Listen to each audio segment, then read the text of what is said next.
Hi, I'm your host, Marsha Florence for Just Ask. Today our show is Prestige Cycle. Hurry back and join us.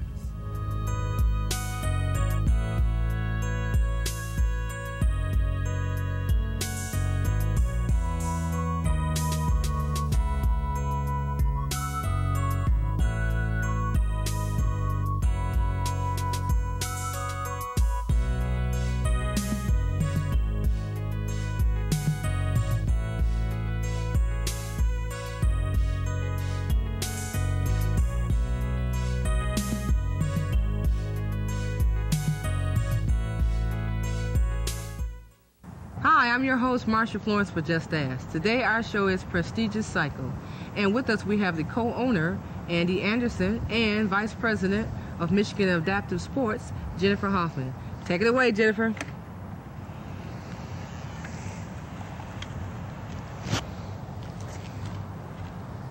Okay, now Andy, I noticed this bike is similar to the one that Jennifer is riding. Tell us a little bit about this bike.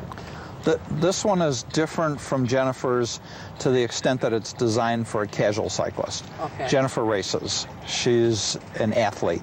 This bike is for a person who wants to get out on a nice day and have a good time with the family, take a ride in the park. It's easier to do a transfer. It's a little heavier. It won't be as fast, but it'll be a lot easier to operate. Okay, so if you want to just slide in, I'll show you how it works. Well, let me ask you a few questions before I slide in. This strap here, this is a lap belt, a Velcro lap belt, just very similar to what a rider would experience in a wheelchair. Okay, and the Velcro covers the feet? It straps the feet in, that's right. Okay. Now, a person basically should have upper body mobility. Yes, this is designed for a person who has basically lost the use of their legs, and the bike is propelled using the upper body and arms. Okay. Now, before I take that ride, tell us a little bit about the yellow one behind you. The first two bikes that we looked at are termed hand cycles. This is a recumbent tricycle. This bike requires the rider to have use of his or her legs, but in an adaptive situation for someone who's having, for example, balance problems. The three wheels keep the bike stable. It's a big chair and a big chair back. It's also adaptable to shoulder harnesses and a lap strap. This will happen to be the brakes? That happens to be the brakes and the steerings and the shifter. This bike has 64 gears. 64 gears. Okay, and I noticed it has some place where you can keep your water cool. Is that something extra that you can put on any of the cycles? Okay. Yes.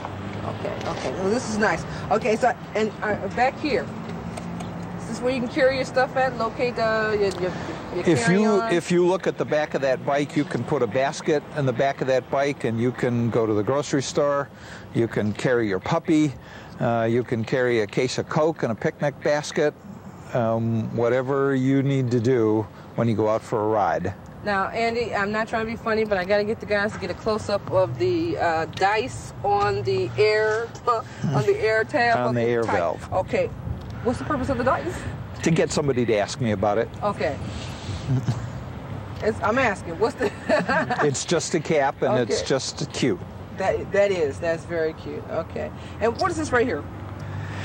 This is just part of the frame. The bearing set that supports the fork is mounted here and here, so it's just structural. Okay, Andy, I'm going to give now this is called the hand cycle because the device is at the top. Because you propel it using your hands and upper body. Okay, and that one is called. This is a recumbent tricycle, and it requires use of the lower body. Okay. We just want the viewers to know specifically what it is when you get ready to order it, ladies and gentlemen. Okay, I'm going to try this one. Okay, for you to get on is easy because you don't have to make a chair transfer.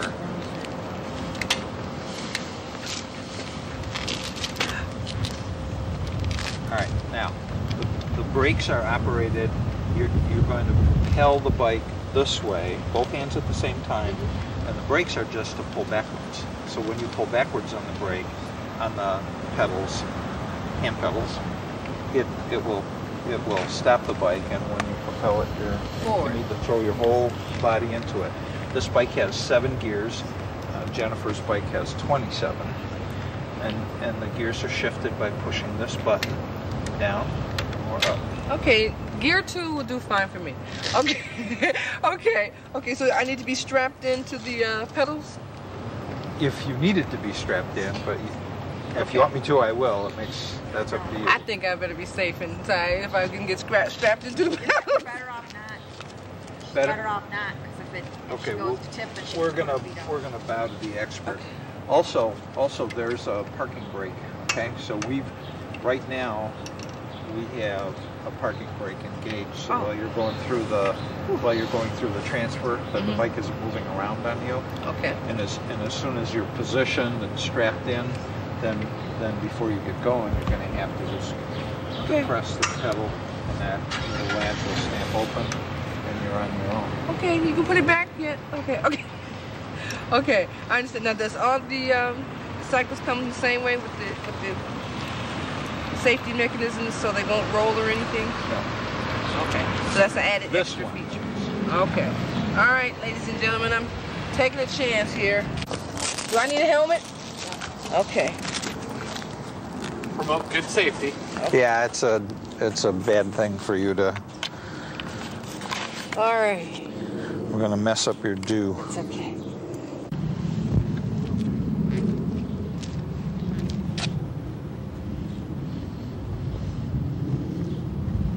I love you, Mom.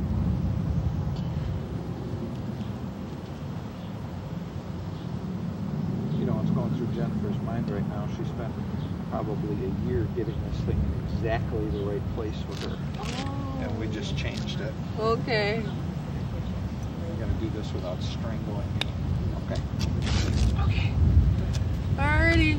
Okay, so I need to let this loose right here, right? Yeah. Compress it. Okay, and back is a brake. Back is a brake, and forward is go. All right, Jennifer. And then you kind of lean. You got it. I'm coming, Jennifer.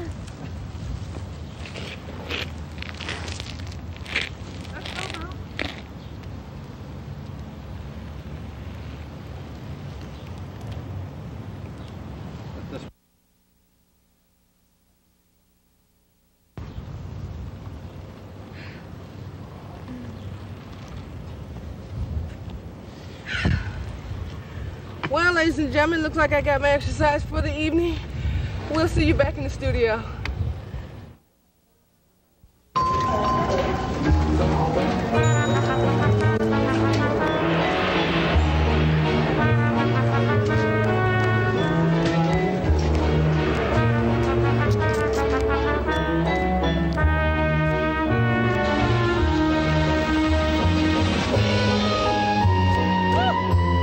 Stork on 3.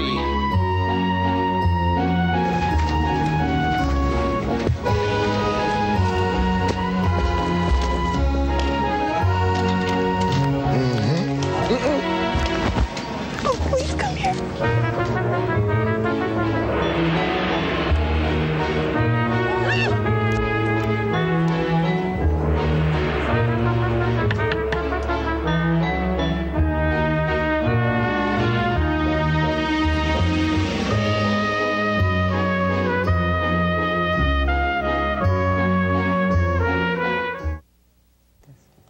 Hi, and welcome back to the second half of the show. For those of you who are just now joining us, we have Prestige Cycle with us, and we have the co-owner, Andy Anderson, and the Vice President of Michigan Adaptive Sports, Jennifer Hoffman. Now, Andy and Jennifer, we was outside earlier and had a chance to observe the bikes in action, and even myself, but now we need to learn a little history about the bikes. So, Andy, want to start with you about the history of the cycles? Hand cycles have been available to the public for about 5 years. There are two, they come in two formats, a competitive style bike that we saw Jennifer riding outside, and the more relaxed, casual, recreational style that you were riding outside. Okay. Now, when you say it's only been a bike existence in 5 years, what made it come about? I think a requirement for people who have lost the use of their lower body to be able to exercise recreate, spend time with family and friends in the outdoors. Okay, okay. Now, Jennifer, you're Vice President of Adaptive Sports. Now, tell us a little bit about yourself and Adaptive Sports and how did you become involved with the hand cycles? 5 years ago, I bought a hand cycle to ride recreationally, saw a picture in a magazine, decided that I wanted one, bought one, and started recreationally riding. I'm involved with Michigan Adaptive Sports, and now they're coordinator of the hand cycle program, and I'm also a competitive hand cyclist and race nationally and internationally. Okay. Now, what do you find is most invigorating about the cycles itself? Is it a lot of upper body strength, or when you're into it, what do you feel? I think the best part of hand cycling is that it can be done by a wide range of disabilities, and you can do it competitively or you can do it totally recreationally. I like the versatility of it, and I like that it's not dependent on the weather, like snow skiing. You can ride in the rain, you can ride in the snow, you can ride in the sun. You just need a bike and a road. Okay. So, Andy, who do you find would be most interested in the hand cycles? It's going to be a wide range of people. A family member who's been injured and wants to spend time outside with the family, a person who is athletic and maybe more aggressive personality and interested in competing, the same kind of people who would come in and buy a competitive bicycle or a recreational bicycle. Now, are there various types of hand cycles? And all of them are not hand cycles, so I don't want to say that about every last one of them. So is there various types? There are different kinds of bicycles and cycles for different kinds of special needs, depending on what an individual's needs are. But hand cycles are a specific design intended for someone who has lost their ability to propel the machine with their lower body, and they can still use their hands and their upper body to make it go. So should a person come in and actually tell you what type of cycle they're looking for, or do they express to you the type of disability that they have in order for you to design the bike? When a person comes in contact with us and expresses interest in this, what we would like to do would be to have them come into the store. We have bikes in the store, and we go through a process of interviewing to try to understand what the person's interested in accomplishing. Fitness, recreation, whatever the objective might be, and then we can steer the individual towards the bike that will do that best for them. And there may be limitations that say, I can ride this hand cycle, but I can't ride this one, and that's all determined through, as I said, just an interview and trying the bikes out in the parking lot at the store. Okay, now is there a size preference for a person? I mean, you have to design the seating for a certain size? Yes, everybody's different. People are tall and short and wide and narrow, and the bikes have to be constructed for your body, and short of that, an individual's leverage will be in the wrong place, and they won't get good use of the mechanical advantage in the bike. So we go through a process of fitting and positioning, and when a bike is delivered, if a person buys a bike, it gets delivered. There are a variety of adjustments that, it's like fine-tuning the bike with the seat position and the position of the hand cranks and foot position. What's the youngest age that ever purchased a bike? I don't think age is the issue, it's size and upper body strength. A very young child who is aggressive and athletic and wants to do it can do it, but it's strength and size, not age. I have a junior hand cycle, and my 4-year-old can ride it. Oh, okay. Okay. Now, so Jennifer, tell me, what are some of the problems that a person may encounter when trying to be involved in hand cycling? Any problem that anyone would run into could be solved by meeting with Andy and Andy contacting me. Because I'm in the racing community, I ride with and am friends with a wide variety of people with a lot of different disabilities. And there's quadriplegics that are racing. You don't have to be a para. You can have your arms involved and can ride one of these bikes. Okay. Are there organizations that actually benefit or support the hand cycling? Michigan Adaptive Sports has some hand cycles for people to try, and they can contact me to set up a private lesson. But our ultimate goal is that you would then try it with me, try it with Andy, and then go to Andy and purchase your own bike. We want to get you started, but we want you to be independent. For myself competitively, Athletes Unlimited has decided to support me in my competition this year. Okay, okay. Now that's good to know, because a lot of people may not know of the cycles themselves. Is there a lot of different cycle centers, or is yours in particular just one that does this? There are not many locations where hand cycles are available for people to try.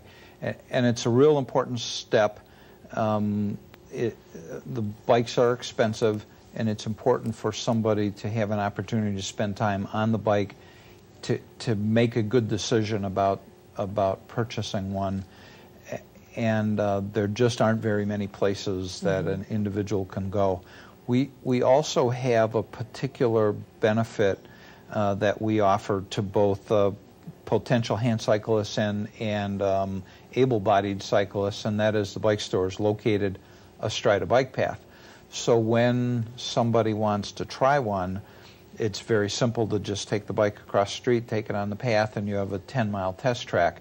No automobile traffic to worry about, just relax and enjoy the ride and make a good decision about whether or not this is right for you. Okay, now I know it's important to know a good path to actually use your cycle on, and I noticed, Andy, you brought along this nice big book here, second edition of Trail Atlas of Michigan? Yes. So is this a book that tells you all the locations you can freely ride your bike into? Yes. One of the important things for people who are interested in cycling, again, whether it's upright cycling or hand cycling, is where can I ride and where is it safe to ride? There are lots of city streets where it isn't safe to ride, and Michigan has some of the best cycling facilities in the country, and those include in this area many metro parks with literally dozens and dozens and dozens of miles of paved recreational paths. And the state of Michigan also has a very extensive network of rail trail conversions where you can rollerblade, hike, bike, hand cycle. So a person can actually purchase a book and find out the locations, or just mainly like go on the internet or something? Yes, either. Okay. Either. Okay, okay. Now, Jennifer, I want to get back to you right quick, and had a question about the Michigan Adaptive Sports. I noticed that we have a beautiful brochure here. Now, if someone wants to fill this out, what type of information would they get from this brochure? What's the involvement of being with this brochure? On the form there, you check what you're interested in. If you're interested in kayak, water skiing, snow skiing, or hand cycling, and if you mail that back, then one of our volunteers will collect it and then tell the appropriate person that you're interested, and then that appropriate person would contact you and set up an appointment or give you the dates of our scheduled events. Okay, now these are all year-round events? Yes. So you have kayaking and water skiing, hand cycling, racing, hit the slopes. Okay.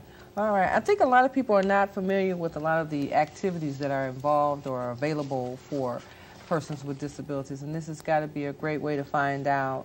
Are you guys on the internet that someone can find you, Jennifer, if need be? Michigan Adaptive does not have a website, but if there's somebody out there that would like to volunteer to do that, we would be happy to let them. Okay. Well, they heard that, so we know that we might just find a volunteer. You never know. Okay. So do you have a phone number you can be reached? The phone number is on. Okay. We'll air that phone number for you so that if anyone's interested, they definitely can give you a call. and make sure that that you're the person that they say, hey, I saw you on Just Ask, got to know more about the adaptive sports. That's a wonderful thing. Now, before we wrap up, I wanted to find out, are you two planning any upcoming events? Is there something that's going on in the future? Do you guys support the Hand Cycling Association? Is it an association? Is Hand Cycling Association? It's the United States Hand Cycle Federation, is the racing circuit that they're the race organizers, and because they're only 3 years old, they're focusing on racing. This year they're starting a grassroots organization. So if you went to www.ushf.org, it would come up with the racing schedule. Okay. And in the very near future, it will have a link to me. So you could contact me through the internet, and I could either give you a ride on one of my bikes, set you up with Andy. I hope to work hand in hand with Andy and get people on the right bike for them. Okay, well, that's a wonderful thing. I'm so glad you two came out. I'm sure you'll get some phone calls from our viewing audience about the hand cycle. And so it's two kinds. I shouldn't say just the hand cycle, because we had a chance to see 3 different types of cycles. So this one here, the red one, is A recreational hand cycle? Recreational hand cycle. And Jennifer's is considered what? A competitive hand cycle. Competitive hand cycle. And the third bike was called a recumbent tricycle, and that's a bike that requires use of the lower body, but for somebody who's maybe having balance problems. Okay, that's the yellow one with the dice on the wheels. Okay, okay. Marsha, on Labor Day in Detroit at the, there's a race in Detroit on Labor Day, a hand cycle race, if people wanted to come out and see. Okay, we'll definitely make sure that people are aware of the race that's coming up, and so that way you'll be involved in that race? Yes. Okay, that's a wonderful thing. Well, I thank you both for coming out to see us. Please do come back and join us again, okay?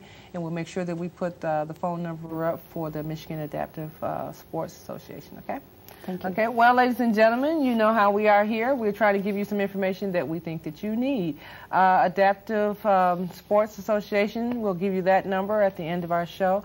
As well as if you have any questions for our guests, please feel free to call us at our station number, which is area code 248-988-0250. If any of our guests you have a question for, comment, or want to know where they're located, please give us a call. We'd be glad to forward that information to you.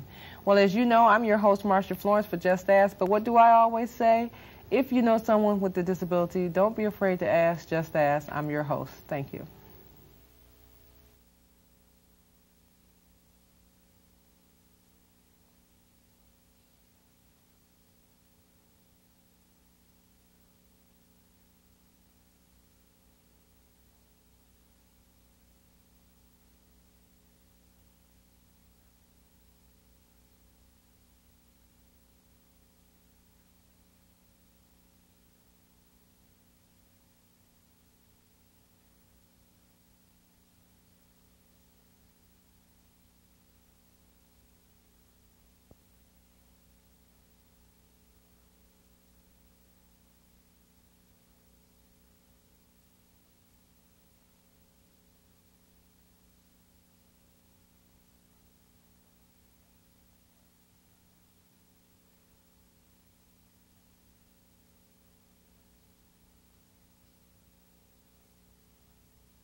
This is the hand that sows the seed, that grows the forest, that drinks from the stream, that hugs the mountain, that gives shape to the wind, that carries the kite, that is flown by the child, that is loved by the woman, that toils at the job, that gives to Earthshare, that supports the hand, that sows the seed. All life is woven together.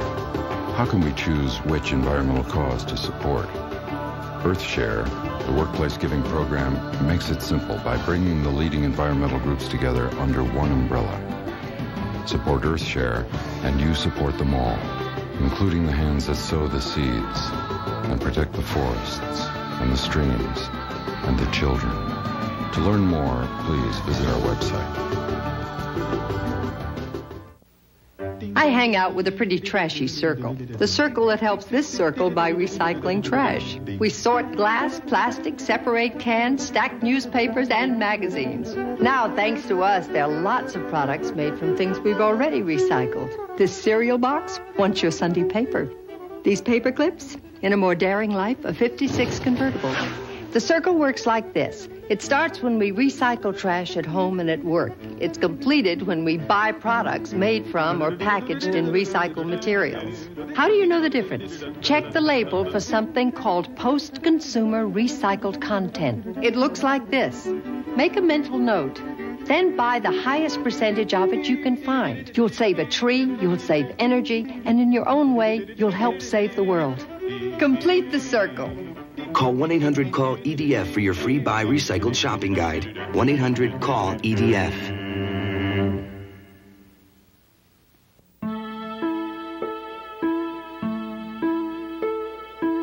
I'm principal of a new kind of public school. It's open up to 15 hours a day, year-round. It has loads of academic, cultural, and recreational activities.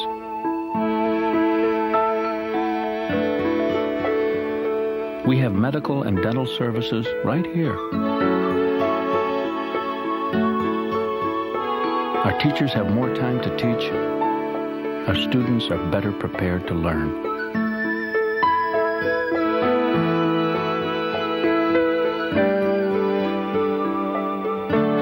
There's just one problem.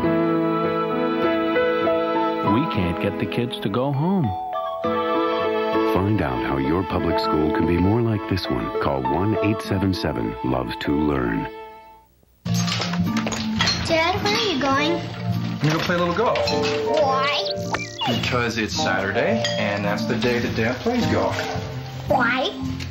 Because I really like golf. But why? Well, good question. Because most of the time I just spend the day chasing a little white ball around the course. Why? Well, usually it's because I hit the ball into the rough or out of bounds. Why? I don't know. Sometimes I wonder why I even took up this game. Maybe I'll cut back a little. Why? Well, for starters, maybe I could spend a few more Saturdays doing something with you. Hey, Dad? Huh? When? Family. Isn't it about time?